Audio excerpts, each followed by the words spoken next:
What is going on, guys? This is Miasin. So I really wanted to make a tier list on what I believe are the best decks of the current format. Obviously, this comes with experience. I've played in a bunch of YCSs ever since we got Age of Overlord, which is the most recent set. And yeah, no, I want to say this is going to be a big compilation. There are like over 30 decks in here. So yeah, a lot to cover. Anyways, before we go any further, make sure you smash the like and subscribe button. Really motivates me a lot to keep making videos like these. And now let's get right into it. Alright, so which deck has the highest likelihood of winning YCS Bologna? Well, first of all, we've got Tier Elements. Is this deck really that worth playing at the moment? I want to say not really. I mean, it's a great deck, but it's not probably not going to be winning the YCS because there's way too many good cards played against it right now. I mean, it has to deal with Shifter, which is played in a bunch of decks, at least in the side deck, and because of that, I'm gonna place it as a dangerous contender that is definitely going to be topping the YCS, but probably not going to be winning the YCS, but it might actually win the YCS. So yeah, it's way too good to be in the middle, but not good enough to be at the very top.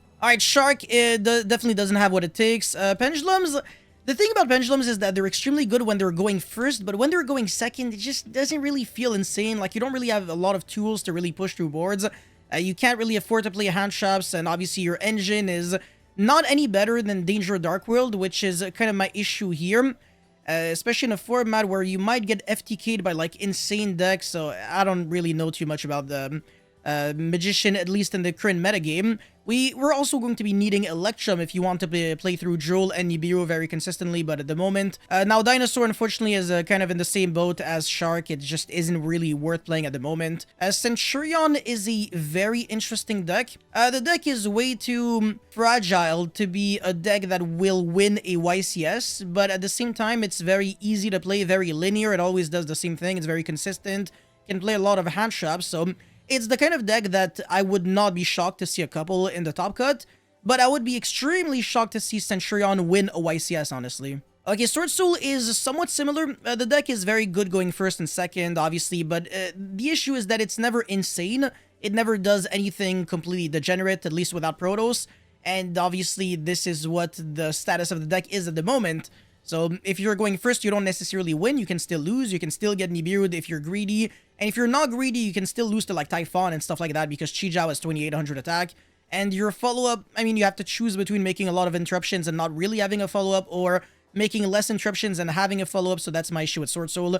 The deck is too fair, but if piloted correctly and if played by someone with very good resource management skills, can still be very good. And again, Sword Soul is definitely the kind of deck that should be topping YCSs. Even though people are not really giving it any respect, I do believe it's a very good deck. It's also a very reliable deck. And again, it's the kind of deck where sometimes you don't even draw hand traps, so you can still naturally crack through boards. And I love decks that are like that, so Sword Soul is pretty nice. Sky Striker is utter garbage. It's not the same deck it used to be. Even if things go well for you, you're still never really doing that much. And also with only 2 engage, like the odds of engaging into engage are much lower. And when you're not resolving engage multiple times in a match, you are usually never winning because you are playing from behind. Your deck does not have the technology required to keep up with every other broken deck out there. Again, it would be good in a slower format, but in the super aggressive metagame that we've been having for the past couple of years, Sky Striker is way too far behind. Chimera Branded is actually a very good deck. It's another one of those decks that I can't really see winning the YCS, but it's just so good, and honestly, I could imagine a few topping the YCS because it's really consistent, but it still has the exact same flaws it always had, like losing to Ash, or I don't know, like you can lose to like one hand trap sometimes, just like you can lose to like nothing because you randomly draw really good.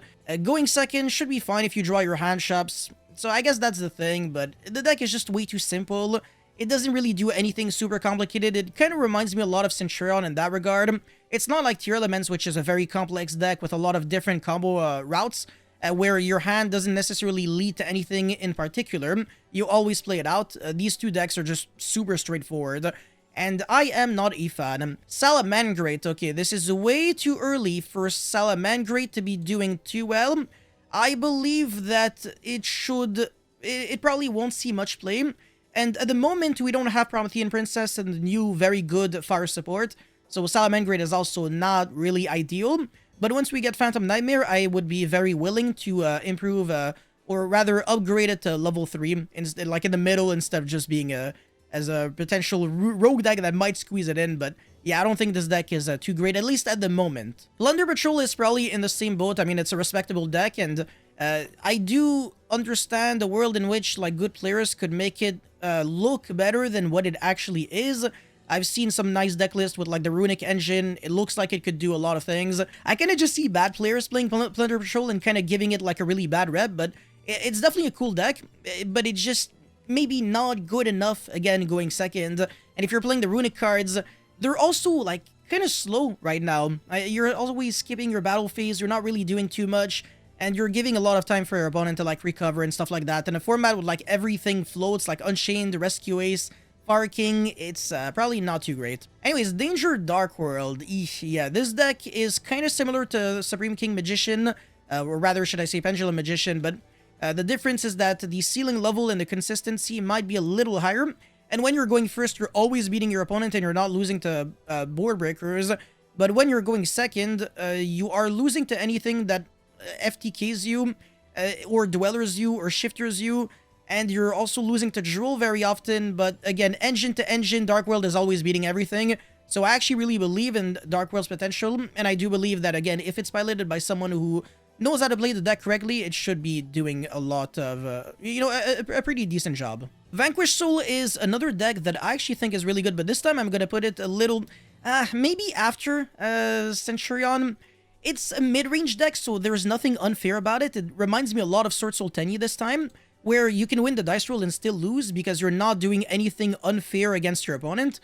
So yeah, and also if you're going second, sometimes you can lose to stupid shit, like your normal summon getting negated and then you pass turn. Like I said, a little too fair, but at the same time, it's very consistent in a way. If you have access to Ryzen, at least. If you don't have Ryzen, you're playing the worst deck ever. But yeah, no, it's a cool deck, and obviously when you get the ball going, you should always find a way to win the game. And it's also a very resourceful deck that is able to like answer a lot of different situations.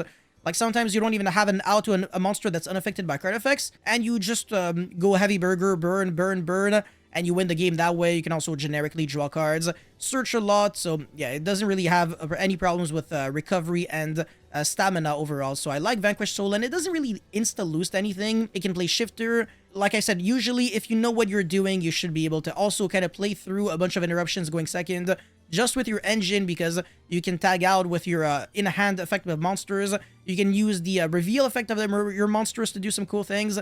So I actually think Vanquish Soul is respectable, but not super insane. Mathmech is probably the worst deck in this section, so it's a cool deck, but it loses to a lot of things, just like the other decks here. This time it loses to maybe a little more because it loses to DD Crow, Bestials, Shifter, Droll. It doesn't really lose to Nibiru or Ash or Imperm. It might lose to Valor a little more. Imperm doesn't really do much because you can Lingeribo negate it. It might not be good enough at the moment with only one circular and people playing good cards against it anyways. So that is my issue with Mathmech, but I still think it's a very good deck. And I would not be shocked to see 1 or 2 Mathmechs in the top 64 of YCS Bologna. Like I said, it doesn't suck too much. Exorcister, on the other hand, I don't actually think it's too great. Like, it's a Shifter deck for sure. But my issue with Exorcister is that outside of Shifter and outside of setting up like your Magnifica on turn 1, you're always playing a very bad deck overall. Like going second, it's absolutely abysmal. And yeah, it can also get its board broken, or it can get Nibiru'd if you're greedy. So for example, if you're going into Magnifica and you don't have the continuous spell, not a super big fan of Exorcister, at least not at the moment, like I said. Alright, Rescue Ace, I would have to be like on crack to not put this deck in the next YCS champ contender list, but Unchained is probably the same. These two slots are interchangeable. These two are what I consider to be the best decks in the current metagame. They're very good, and they can absolutely win a YCS because they're consistent, they're inherently strong going second. You can afford to not draw hand traps and still play through like 2 to 3 interruptions, sometimes even more depending on how they're used. And of course, they don't really insta-lose to anything in particular. It's not like you can say that D-Bearer shuts them down because they can play with Link monsters. Shifter doesn't necessarily shut them down. As a matter of fact, Unchained can side Shifter, and Rescue Ace can also almost play Shifter. As long as you get to resolve Emergency to summon Turbulence and set 4 from the deck, you're winning. And you'll come on, set 4 from the deck. Like, you can't go wrong if one of your cards allows you to get 4 cards from your deck to the field. That's ridiculous. So yeah, you can play through Droll, you can play through Nibiru, Ash, Valor, Imperm, absolutely everything, you name it. Rescue Ace is also very resourceful, consistent, powerful. It has everything going for it. And Unchained is pretty much the same thing. I can't really think of one single card that Unchained will always lose to. Again, it should usually be the player that loses to a card, not really the deck. People keep saying that Nibiru and Bestials are good against the deck. That is a lie. Anyways, Alter, guys, don't play this card, this deck. It's not really worth playing, but I mean, it is a decent trap deck, and it's actually very scary if it goes first, so that's the thing. It's a trap deck the same way Labyrinth is a trap deck, so you might actually draw like 5 monsters and be like, what the hell is this? And randomly lose to Nibiru for no reason. Imagine playing Altergeist and losing to Nibiru. Anyways, Infernoble is next, and I actually think this deck is completely cracked. It is also somewhat interchangeable with Tearlaments. I think both of these decks are insane. I would not be shocked to see Infernoble maybe make it all the way to top 4. Maybe in the finals, maybe win if it wins the dice roll. Going second, it's a little rough, but it can still play a bunch of hand traps. The consistency is kind of not really mid, but like you need to know exactly what you're doing, because there are a lot of combinations of cards that don't really work with each other, and you do need 2 cards to play the game. The only 1-card combo would be Connector, because it is a 1-card Isolde, but apart from that, kind of mediocre, because if your opponent knows exactly what you're doing and you have like the minimalistic combo, you lose to any hand trap. You pretty much always lose to Droll. You could lose to Nibiru. It depends on your sequencing. And yeah, the deck also plays a lot of bricks inherently with the equip spells, so there are a lot of ways to just draw like garbage hands, and I don't really like that. Again, like overall, this deck is very strong, and if played by someone who's extremely good at the game, like Pac showcased at YCS Richmond, you should have a pretty good time with Infernoble. It's a very strong deck, and if you're going first with it, it pretty much just feels like another FTK deck. Just like Danger Dark World, there is nothing that really breaks the board, unless you have stuff like Evenly and Lava Golem. If you only have one of them, it's not going to do enough, honestly. Anyways, Despia, probably another one of those decks that should be going in here. It's decent, but it doesn't really do anything insane, and again, it still loses to Ash, which literally everyone and their mother is playing, so I am not a super big fan. Alright, Fire King, this is very interesting, because it's actually funny, but I actually believe it should be in this section at least. I don't really know where exactly. But Fire King is the decent deck, even without the newer support from Phantom Nightmare, with the Link 3 monster, Populace, etc. The deck is still good. Like it can still put up like 5 interruptions with 1 single card, with a lot of recovery as well. It can play hand traps, and even if your initial combo gets stopped, you can still recover very well. So in top deck mode, it's still decent as long as you have the island. You can keep searching, trigger back your Garunix, and keep playing the game over and over and over. So the grind game is very good for this deck. Doesn't really have too many bad matchups. Doesn't lose to D-Barrier again, but it does lose to Shifter, because unlike the Unchained cards, the Fire King cards actually have to be destroyed and sent to the graveyard to trigger. Unchained is just like whenever they are destroyed. So they can be destroyed and go to the banished and they can still trigger. Whereas the Fire King cards are older, so it wouldn't work. So that is my issue with Fire King, unfortunately. Now, Kashtira. This deck is weird. I don't think too many people will play it, and I don't think it does too much. Even when it wins the dice roll, it's another Shifter deck again. Just like Extra Sister, but that is just like a big gimmick. You might as well just play another deck at this point. But, I mean, it's fine. There are some cool builds with it. You can play Going Second Kashtira, or like Zone Lock Turbo, but it's probably not super consistent. Like I said, at this point, just play another deck. Alright, Rika, that is a very interesting one. I mean, if we are talking about Europe, I would probably have to put it here, because it's a very good deck. But I mean, overall, I actually think Rika is a very respectable deck. Depending on what people are playing, it might actually solidify its place here. Unless you're very specifically in Europe, this deck usually does not see too much play. That doesn't necessarily mean it's bad. I don't actually know that much about Rika. I've never really played against the deck except once, and my opponent didn't really get to play the game too much because I had hand traps for both Game 1 and Game 2. So, yeah, no, I don't really know where I should put it, honestly. Maybe here, or maybe here, honestly. Maybe. It's just another one of those decks that if your opponent has no idea what you're doing, you're always gonna win, and nobody knows what you're doing. So, hey, I guess that's a good thing for the deck. Alright, Mana Dome, I would have to be on drugs again, not to put this in the very dangerous section. It's a terrifying deck. It does lose to Droll a little bit, and by a little bit, I mean a lot. You would need to build your deck list very specifically to counter Droll, which is a little hard to do. There are some ways. Obviously, Patrick Oben showcased like a combo with Mannequin Cat where you revive back the Droll, you summon Spell Canceller, you can do some cool things. And depending on the game state, you can also play around Drool with like Super Poly and Forbidden Droplet. Because I've made a video on that. On the resolution of you searching a card, you can go turn player priority, activate Droplet to send a monster or Super Poly, and that way your opponent can't really respond, and you can search a few cards sometimes by being completely unaffected by Drool.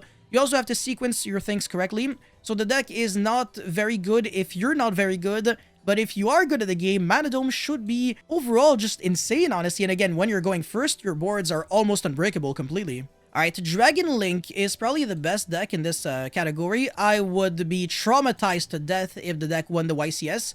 It is very consistent. It's not super powerful. I don't understand why people keep saying, oh, it's insane going second. Actually, well, I mean, going second, I want to say the power level probably increases over when it goes first. Going first, you cannot afford to play into Nib. You have to play very conservative. You have to rush Heretic Seal as quickly as possible. Otherwise, your deck literally loses to one hand trap, which is pathetic. You should also not lose to Droll or Veiler or Ash or Imperm. None of these hand traps are really good against Dragon Link. As a matter of fact, almost nothing is good against Dragon Link. That's the reason why this deck is so good. Even Shifter can kind of be mitigated. You can still make like 2 interruptions through it. You can make Dispatter and Hieratic Seal depending on what your hand is. So that's nice. And if the Shifter is held for too long, on your main phase you can go straight away like Lubellion to search. And your opponent definitely has to like Shifter you before you can do that. And then even if he does that, then you can use Talents on main phase 1. Dragon Link is one of the few decks that can play Talents very well because it's already super resilient. So it's fine if you don't, if you do get a hand trapped, you can recover it from it overall and still break boards with it. So it's a cool deck, but come on, like it doesn't do anything unfair. You can go first and still lose. So that's my issue with Dragon Link. It's not on the same power level as these decks for sure. Anyway, Sprite is a pretty cool deck. I mean, I would feel weird for placing Sprite below Fire King. So it's probably gonna be here. I guess Din Kang Fam's version of it is nice. The going second with like no hand traps basically outside of like Ash, and I don't know if there's Imperm even. It's a cool deck, but it just doesn't do enough. And also breaking board sometimes is weird because like sure you get rid of everything, but then you're not doing like an unbreakable board afterwards. And if you're not OT King, it's kind of whack.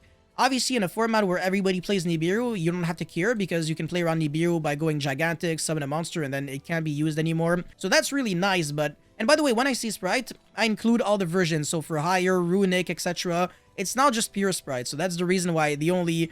You're only seeing the artwork of Sprite Blue and now the artwork of like Fountain and the other for Higher cards. Anyways, purely... I don't know if I should put this in the best deck section or dangerous contender, but...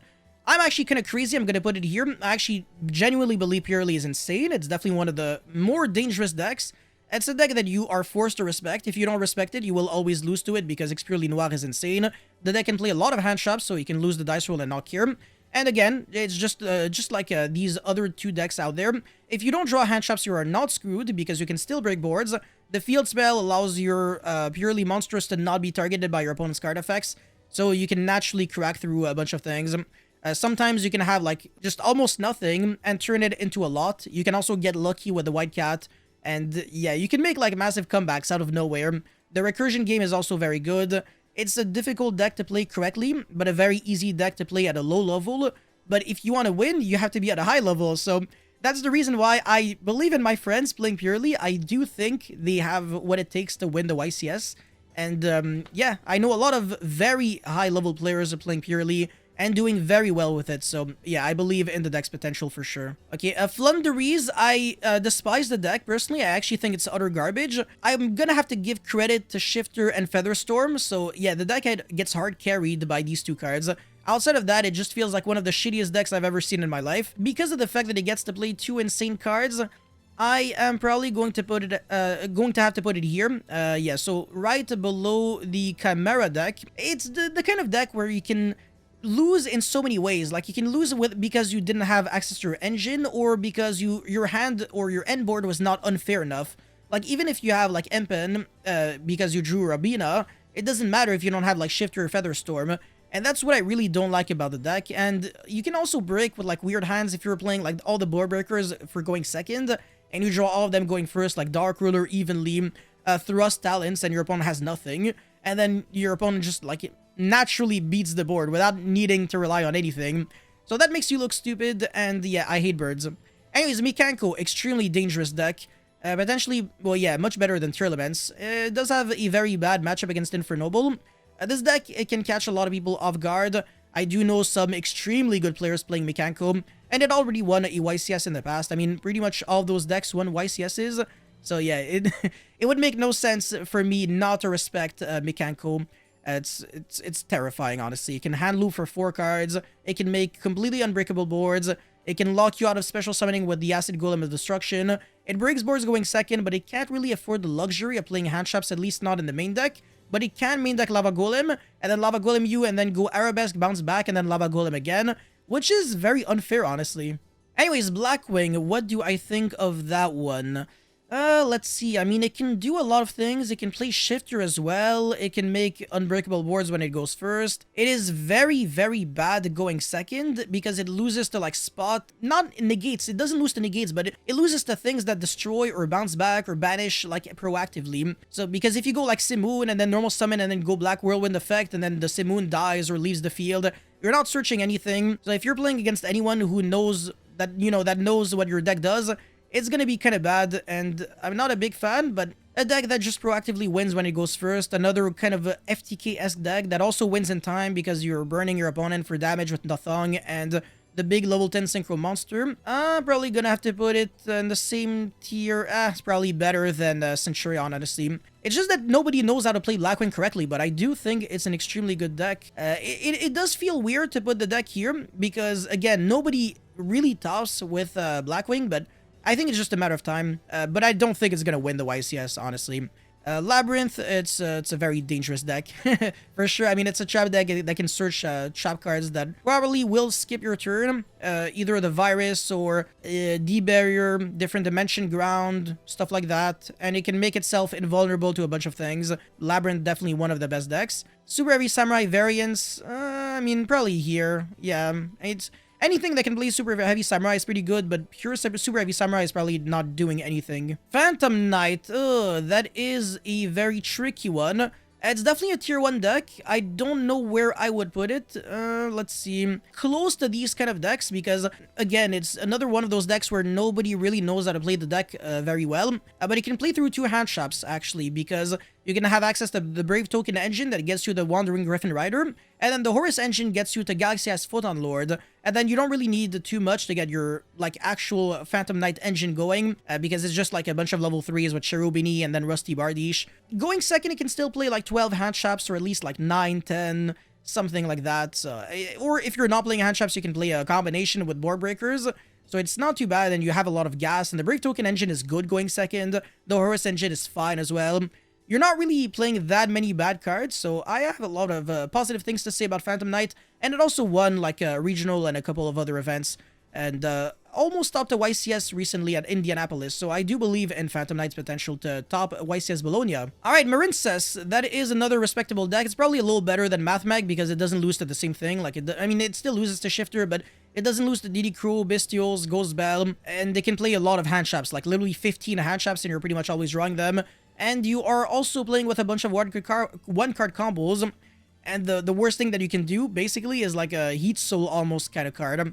So I do believe that Marincess is cool, but it can't really OTK too much, so closing out games sometimes just what takes way too long. And finally, we've got the Dinomorphia, which is a decent deck, but it's a trap deck. It's kind of mid going second, and you can still lose going first because you can get super polyed because all your monsters are dark. And yeah, you have a lot of shitty matchups. Yeah, I'm not a big fan. I mean, it might squeeze. Like, I'm gonna put it here, but yeah, that probably doesn't deserve any better. So yeah, I think I'm relatively satisfied for the most part with this tier list. Maybe Blackwing should move a little more down. Maybe I didn't really put enough respect on Centurion. But I do believe that Dragon Link is the best deck in this section. It's maybe good enough to be here. It doesn't change that much at the end of the day, whether you're the best here or the worst here. It does have a very good matchup against 2 decks here. I mean, or 3 decks. Even like Manadome loses to Bestials. It has the terrible time against these 3 decks. So that is kind of bad for Dragon Link, unfortunately. Anyways, that's it for this video, guys. Thank you so much for watching. Don't forget to like and subscribe, and let me know your thoughts about the best decks in the comment section below, and I'll see you guys very soon. Peace.